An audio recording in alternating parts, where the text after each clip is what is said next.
1장 2절에 보시면 태초부터 있는 생명의 말씀. 바로 예수님의 이 신성을 이야기하고 있습니다.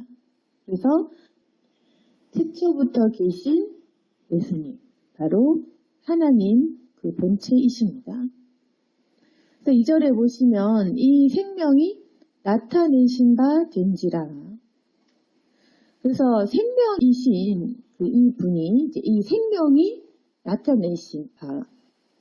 어떻게 보면 이 생명이라는 그 추상적인 단어가 우리가 눈으로 볼 수 있도록 하나님께서는 성육신 하셔서 그분의 모습을 우리가 보고 듣고 만질 수 있도록 하신 것입니다. 우리를 대신해서 죄를 감당하시려고 그러셨죠. 그래서 2절에 보시면 이 영원한 생명을 우리가 보았고 증언하여 너희에게 전하노니 이는 아버지와 함께 계시다가 우리에게 나타내신 바 된 이시니라. 그래서 이 초대교회에 예수님이 누구신지 모르는 사람들이 많을 적에 사람들은 예수님을 그냥 사람으로, 선지자로, 그냥 선생님으로 능력이 있는 그런 교사, 그 정도로 보았을 때 요한이 기록하고자 하는 그 말씀은 뭐냐면 예수님은 태초부터 계셨던 분이다. 그러니까 하나님이시다라는 말을 하고 있는 것입니다. 우리가 지금 잘 알고 있는 그 삼위일체 하나님, 예수님, 하나님, 성령님, 우리는 이분을 삼위일체다라고 얘기하죠. 그래서 예수님은 단순한 사람만이 아니라 사람이시면서도 바로 태초부터 계신 하나님이시고 태초에 있는 말씀 그 자체, 그리고 생명 그 자체인 분이시다. 근데 하나님은 우리가 눈으로 볼 수는 없습니다. 보면 바로 죽는다고 이제 성경은 말합니다. 그래서 하나님께서는 성육신하게 하셔서 우리가 너무 못 믿으니까 그 영원한 생명을 우리 눈으로 볼 수 있도록, 귀로 그 음성을 듣도록, 그리고 자세히 우리 손으로 만져볼 수 있도록 그렇게 우리에게 믿을 수밖에 없도록 그렇게 해주신 것입니다. 그래서 이 예수님에 관한 사실을 수많은 사람이 목격을 하게 하셨고 그것이 역사가 맞다는 것을 기록을 하게 하셔서 그래서 이 성경책을 통해서 이거는 정말 사실이다라는 것을 이 성경에 기록된 말씀 그리고 이 당시에 증언한 증인들의 그 능력과 기적과 현장을 통해서 우리가 믿을 수 믿도록 그렇게 하신 것입니다. 그래서 주님을 목격한 사람, 주님에 대해서 알게 된 이 사람들 입장은 어떻겠습니까? 예수님이 누구신지 모르다가 예수님을 만나게 되고 그분의 여러 가지 그 말씀을 듣고 배우고 그 십자가상의 죽음을 보고 그 죽음에서 부활하신 그 현장을 목격한 그 사람들은 진짜 예수님이 하나님이 맞으시구나, 저분은 하나님이시구나 라는 것을 알게 된 순간 그때부터는 이거를 정말 알게 된 사람은 가만히 있지 못하고 이걸 전해야 되는 것입니다. 우리가 잘 못 믿을 때는 우리가 의심하느라고 전도할 생각이 없지만 이걸 정말로 믿게 되면 증거를 할 수밖에 없습니다. 우리가 놀랄만한 충격적인 소문이나 소식도 옆에 사람에게 말하게 되는 것과 똑같은 것입니다.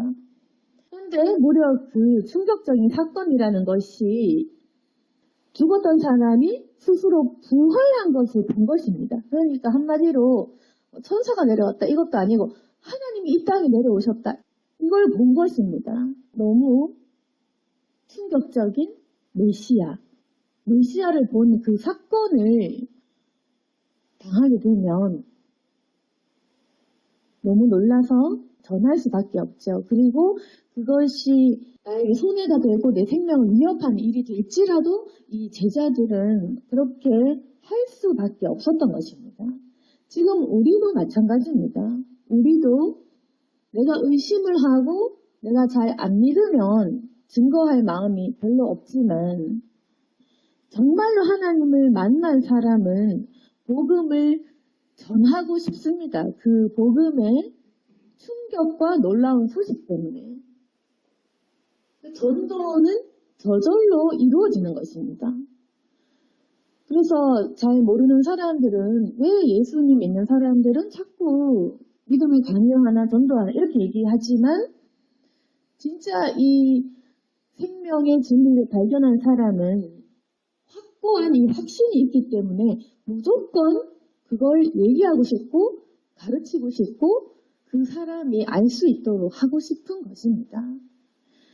그래서 특히나 주님을 직접적으로 눈으로 본 이 제자들은 정말로 확실하게 증거하고 싶었습니다. 이 사람들은 순교하면서까지 모든 것을 걸고 주님을 증거했습니다. 그래서 3절 말씀에 보시면 우리가 보고 들은 바를 너희에게 전함은 너희로 우리와 사귐이 있게 하려 합니다. 이렇게 얘기합니다. 요한이 이걸 쓰면서 지금 하는 성경에 말하고 있는 바는 뭐냐면 우리가 예수님에 대해서 보고 들은 바 정말 태초부터 계셨던 그 생명의 말씀에 대해서 너희에게 전하는 이유는 너희가 우리와 사귀어야 된다. 여기서 이 사귐으로 번역된 단어는 바로 코이노니아라고 합니다. 코이노니아라는 그 헬라어 단어는 코이노스라는 그 형용사에서 유래된 그 코이노니아인데 이 코이노스라는 단어 자체가 어떤 걸 얘기하냐면 공통됨이라는 뜻입니다. 그래서 공통됨이라는 건 뭡니까? 상대방과 내가 같다라는 같은 점을 얘기하겠죠. 그래서 이 코이노니아는 뭐냐면 상호간의 공통점을 발견한 이 대상이 서로의 그 공통된 정서를 나누면서 공통된 목표를 지향하며 살아가는 것을 말합니다. 그래서 한마디로 예수님을 발견한 성도들이 이제 예수님과 함께 갖는 그 같은 감정을 가지고 같은 목표를 가지고 서로의 기쁨과 슬픔에 적극적으로 참여하는 행동, 공동적인 그런 기쁨을 가지고 나누는 공동체적인 그 친교를 말합니다. 그래서 우리가 보고 들은 바를 너에게 왜 말하냐? 이제 너희는 우리와 사귀어야 된다. 같은 목표를 가지고 같은 정서를 나누고 같은 분을 우리가 만나야 된다. 그래서 이 공동체적으로 이제는 우리가 하나님을 믿자는 것입니다. 공동체적으로 이제는 우리가 한 목표를 가지고 그분을 함께 경험하자. 3절에 보시면 우리의 사귐은 아버지와 그의 아들 예수 그리스도와 더불어 누리니라. 그러니까 이 사귐은 그냥 사람과 사람의 그 사귐으로 끝나는 것이 아니라 왜 우리 그리스도인 그리고 우리가 전하는 그 상대방 왜 우리와 너가 사귀어야 되냐면 우리의 사귐은 바로 우리가 믿는 예수 그리스도와 더불어 누려야 되기 때문에 바로 공통 분모는 예수 그리스도입니다. 그래서 이제 우리가 보고 들은 바를 너에게 전할 테니 우리와 사귀어서 우리가 이 친교와 공동체적인 이 것들을 가지고 예수님께로 나아가자. 이 친교는 바로 예수 그리스도와 그 사귐으로 나아가는 것입니다. 그래서 4절에 우리가 이것을 쓰는 우리의 기쁨이 충만하게 하려 함이라 이렇게 말을 합니다. 그래서 이제는 복음을 증거하고 함께 공동체적인 목표를 가진 사람과 사귀는 것이 바로 기쁨이 된 것입니다. 하나님을 만나고 정말 이 살아계신 하나님을 눈으로 본 이 제자들의 기쁨은 이제 하나밖에 안 남은 것입니다. 그 기쁨은 뭐냐면 사귀는 것, 교제하는 것. 그러니까 예수님과 사귀고 예수님을 믿는 사람들끼리 사귀어서 같은 이 친교를 통해서 예수 그리스도와 더불어 함께 사는 것. 그것만이 기쁨이 된 것입니다. 다른 것은 이제 안 기쁜 것입니다. 예수님 모르는 사람하고 예수님이 아닌 얘기를 하는 것. 그리고 불신자와 예수님과 상관이 없는 얘기를 하는 거. 모든 것이 이제는 재미가 없는 것입니다. 예수님이 아닌 얘기, 예수님이 없는 얘기, 예수님을 믿지 않는 얘기, 예수님의 목표와 상관없는 얘기, 그 모든 게 이제는 관심이 없는 것입니다. 이제 관심은 예수님 모르는 사람에게 예수님을 얘기하는 것이 재미가 있고, 예수님을 아는 사람에게 예수님과 관련된 그 이야기들을 하는 것이 재밌고, 그리고 예수님을 믿는 우리들과 함께 예수님을 위한 공통된 목표를 가지고 이 땅에 하나님 나라를 확장시켜가는 그것만이 이제는 기쁨이 된 것입니다. 그래서 이제는 불신자에게 예수님 증거하는 것, 내지는 교회를 세우는 것, 내지는 예수님과 관련된 이 목표가 아닌 모든 것이 이제는 관심이 없어진 상태가 바로 예수님의 제자들의 상태였습니다. 성령을 받으니 이렇게 된 것입니다. 정말 살아계신 하나님을 눈으로 귀로 보고 듣고 하니까 이제는 이것 말고는 기쁨이 없었기 때문에 이 사람들은 모든 것을 걸고 전부를 팔고 예수님께 올리겠습니다. 생명을 바치면서까지 그렇게 했던 것입니다. 그래서 우리가 잘 알아야 될 것은 우리의 믿음도 커지면 커질수록 이렇게 됩니다. 이제는 내 기쁨이 이것밖에는 없게 되는 것입니다. 예수님을 믿는 사람들과 함께 예수님을 높이는 예배, 찬양, 그리고 이야기들을 하는 것. 그리고 예수님의 그 목표, 지상의 복음을 증거하는 것. 이 땅 끝까지 예수님이 살아계신 것을 증거하는 것. 이런 것들. 예수님과 더불어서 사람들과 함께 살아가는 것들. 불신자들을 볼 때도 그들에게 증거하고자 하는 마음이 있는 것. 그래서 이제는 가족도 무엇도 중요한 것이 아니라 중요한 것은 예수님에 관한 것이 중요한 것이 된 것입니다. 모든 목표가 그것이 된 겁니다. 내가 결혼을 한 이유, 아이를 낳은 이유도 예수님 때문인 것이 되는 겁니다. 내가 살아가는 이유, 내가 숨쉬고 있는 이유, 내가 직장에서 돈을 벌어야 되는 이유, 내가 자녀를 낳고 양육해야 되는 그 모든 이유가 예수 그리스도 때문이다. 이렇게 되는 것이고, 그리고 그 사귐이 내 가정에 있을 때 내 기쁨이 충만해지고, 예수님과 더불어 사귐이 내 자녀 양육, 그리고 나 인간관계 친구들을 만날 때, 직장 생활을 할 때, 하여튼 그 모든 것은 예수님과 더불어 사귐이 있을 때, 그때 우리의 기쁨이 충만하게 되는 것입니다.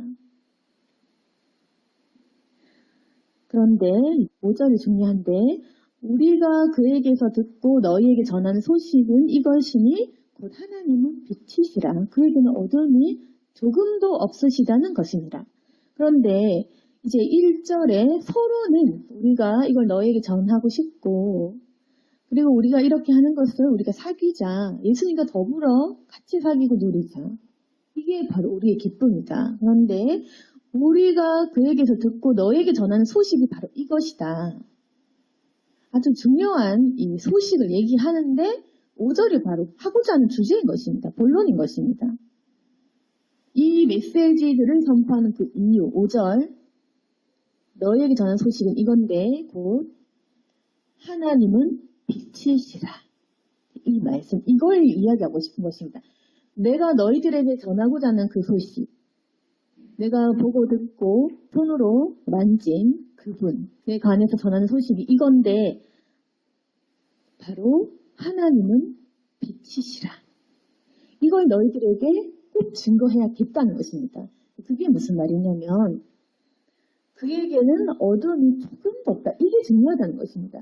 하나님은 빛이시기 때문에 그래서 빛이 우리에게 내리쬐면 어둠이 자동적으로 사라지죠. 그래서 빛이 있는데 어둡다. 이건 말이 안 되는 것이고 어두운데 빛난다. 이것도 말이 안 되고 빛이 오는 즉시 어둠은 사라지는 그게 바로 원리입니다. 그래서 빛과 어둠은 공존할 수가 없고 빛이란 것은 비추이면 바로 어둠이 떠나가는데 그런데 지금 6절의 말씀은 이 원리를 어긋나게 하는 그러한 것에 대해서 말하고 있습니다. 6절에 보시면 우리가 만일 하나님과 사귐이 있다 하고 어둠에 행하면 거짓말을 하고 진리를 행하지 아니함이거니와 이렇게 얘기합니다. 그래서 왜 하나님을 빛이시다라고 표현을 했냐면 빛과 어둠은 공존할 수가 없는데 하나님은 빛이시고 그분에게는 어둠이라는 건 조금도 없는데 우리가 하나님과 사귄다 해놓고 어두운 가운데 행하면 거짓말하고 진리를 행하지 않은 것과 같다. 그 말입니다. 그래서 지금 여기서 지적하고 있는 것은 뭐냐면 우리가 어두운 가운데 행하는 것, 죄 짓는 것, 그것을 말합니다. 우리가 진리를 행하지 않는 행위, 이것은 바로 빛 대신 하나님을 우리가 거부하고 그분의 빛을 차단하는 행위와 같다. 왜 너는 하나님과 사귄다 해놓고 거짓말하냐 이겁니다. 그래서 만약에 우리가 하나님을 믿습니다, 만났습니다, 우리가 하나님을 압니다 이렇게 난 하나님과 늘 동행합니다라고 얘기해놓고 어둠에 행하면 그러니까 죄를 지으면 거짓말을 하는 것과 같다. 너 왜 거짓말하니? 너 아직 하나님과 사귀는 거 아니잖아. 우리가 지금도 그렇습니다. 우리는 하나님과 동행한다고 얘기하면서 항상 미워하고 분노하고 사람을 시기 질투하고 죄 지을 계획만 가득하다면 그 사람은 거짓말입니다. 어찌 내가 하나님과 사귀면서 빛 대신 그분과 함께 다니면서 어두움을 내 안에 가지겠느냐. 그래서 하나님은 빛이시기 때문에 내 마음에 들어온 순간 내 마음을 환하게 비추시면서 우리의 죄악을 걷어갈 쓰기 때문에 우리가 만약에 하나님과 사귄다 하면서 어두운 마음을 가지고 죄를 지으면 거짓말이다. 그래서 7절에 보시면 그가 빛 가운데 계신 것 같이 우리도 빛 가운데 행하면 우리가 서로 사귐이 있고 그 아들 예수의 피가 우리를 모든 죄에서 깨끗하게 하실 것이다. 그래서 지금 문제는 우리가 진리를 행하지 않는 것이 문제라는 것입니다. 진리를 행하지 않는 것은 빛과 어둠을 공존할 수 없는 것처럼 지금 너는 이치에 맞지 않은 행동을 하는 것이다. 너 왜 진리를 행하지 않느냐. 그래서 우리도 빛 가운데 행하면 진리를 행하면 우리가 서로 사귐이 있고 예수님 피가 우리를 모든 죄에서 깨끗하게 하실 것이다. 근데 여기에서도 중요한 것이 뭡니까? 빛 가운데 행하라는 것입니다. 그가 빛 가운데 계신 것처럼 너희도 행해라. 이건 무슨 말이냐면 순종을 얘기하는 것인데 순종을 하면 우리의 사귐이 이루어질 거야. 너희 왜 빛이 어둠과 공존하지 못한데 왜 너희는 아직도 어두움에 다니면서 죄를 짓고 그런 불편한 마음을 갖고 계속 죄를 사모하느냐. 그가 빛 가운데 계신 것 같이 너희도 빛 가운데 행하면 우리가 서로 사귐이 있지 않겠냐. 그리고 그 아들 예수 그리스도의 피가 우리를 모든 죄에서 깨끗하게 하실 것이다. 그러면 우리가 빛 가운데 행할 수 있는 방법이 무엇입니까? 어떻게 하면 우리가 빛 가운데 행합니까?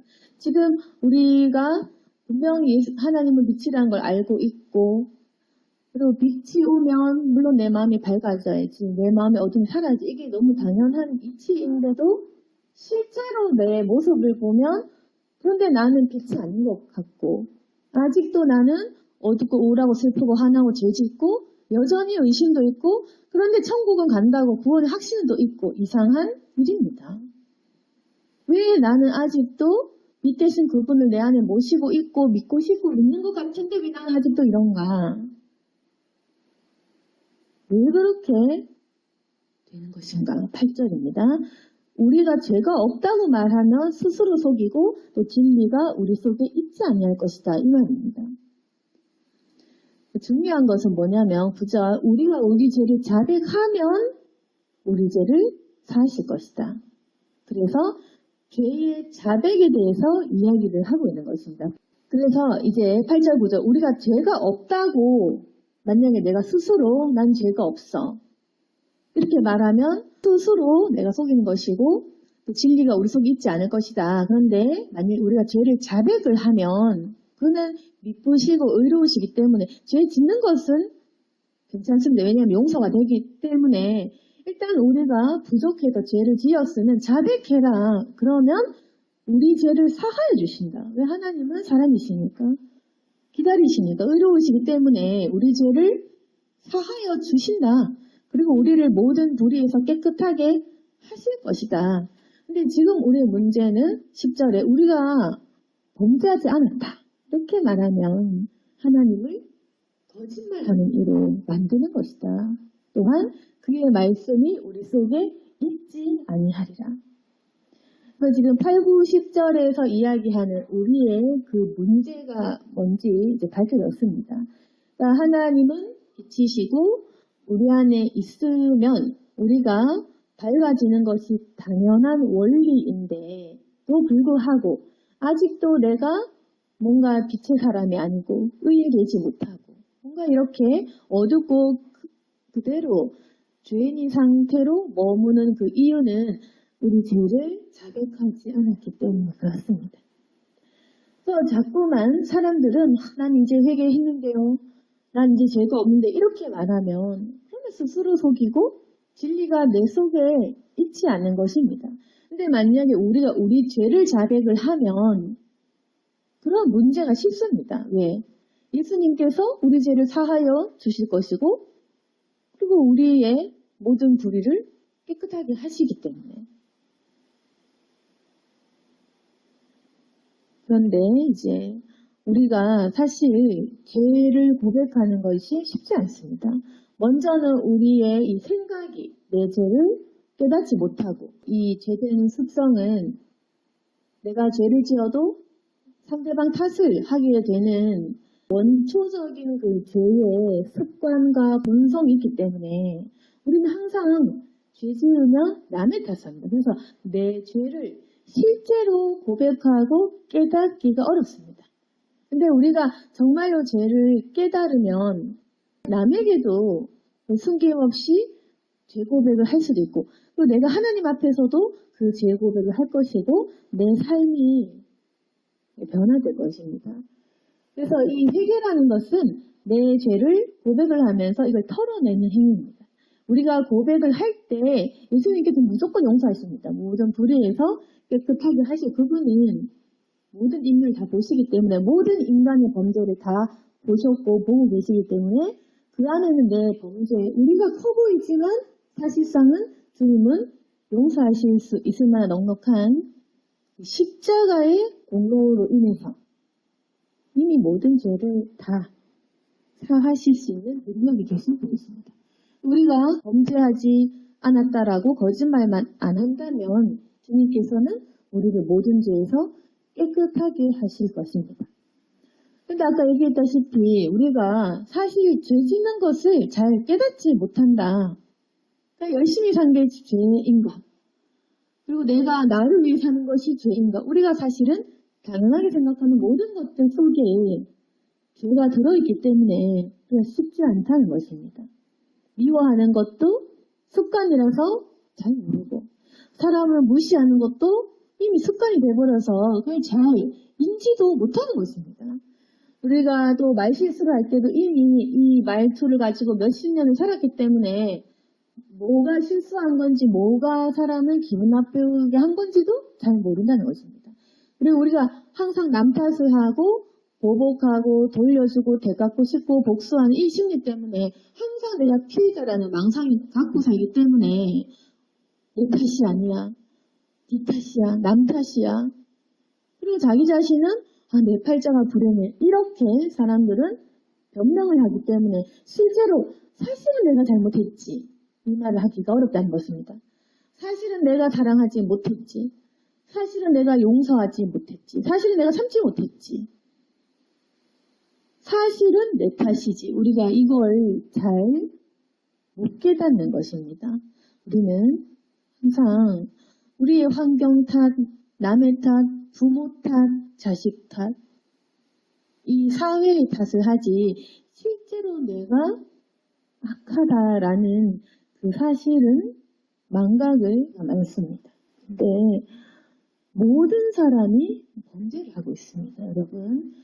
그래서 다른 사람들은 깨끗한데 나만 죄지 이게 아니라 지금 우리 이 문제는 뭐냐면 남도 죄짓고 나도 죄짓고 모두가 죄 속에서 뒹굴고 있기 때문에 이런 문제가 있습니다. 그러면 우리 입장에서는 내 죄도 내 죄지만 남의 죄도 보이기 때문에 이 사람도 죄짓고 저 사람도 죄짓고 이 사람도 저렇고 이러니까 결국에는 나 정도는 괜찮아 이 마음이 있는 것입니다. 나는 괜찮아. 나 정도면 더 낫지. 이런 마음도 있고 또 아니면 다른 사람이 또 죄를 지으니까 저 사람 때문에 내가 이랬지. 가만히 놔두고 내가 안 이렇잖아. 이렇게 얘기를 하면서 이제 다른 사람의 죄 때문에 내 죄가 뭔가 좀 작은 것처럼 우리가 그렇게 핑계거리를 만드는 것입니다. 이 세상에 모든 사람은 범죄를 하기 때문에 우리의 양심이 점점 무뎌지는 것입니다. 그리고 우리가 점점 양심의 가책도 받지 않는 것입니다. 왜냐? 나도 피해자니까. 나도 다른 사람의 상처를 받고 고통을 당했으니까. 내가 이런 환경에서 자랐으니까. 그럼 우리는 부모가 이렇게 키워서 내가 이렇게 됐지. 우리가 TV나 이런 걸 보면서 내가 이래서 이렇게 됐구나 하면서 자기 합리화를 하기 시작합니다. 그래서 내가 이렇게 살게 된 원인이 있었구나, 문제가 있었구나 라고 하면서 사실은 이 세상의 소리들은 우리로 하여금 뭔가 원인과 이유가 있는데 그것이 환경의 탓이라고 잘못되게 가르친다는 것이죠. 그게 아니라 우리가 부모 때문에 환경 때문에 잘못 배워서가 아니고 내가 악해서라는 것입니다. 우리가 그걸 믿어야 됩니다. 그러니까 세상이 하나님을 몰라서 근본적인 문제를 환경에서 찾는데 그걸 우리가 속지 말아야 됩니다.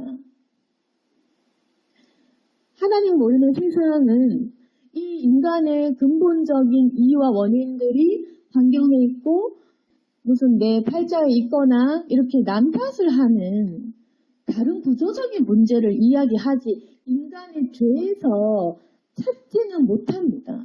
하나님을 모르고 영혼을 모르고 영원한 것에 대해서 모르는 사람들은 눈에 보이는 것에서 원인을 찾아야겠죠.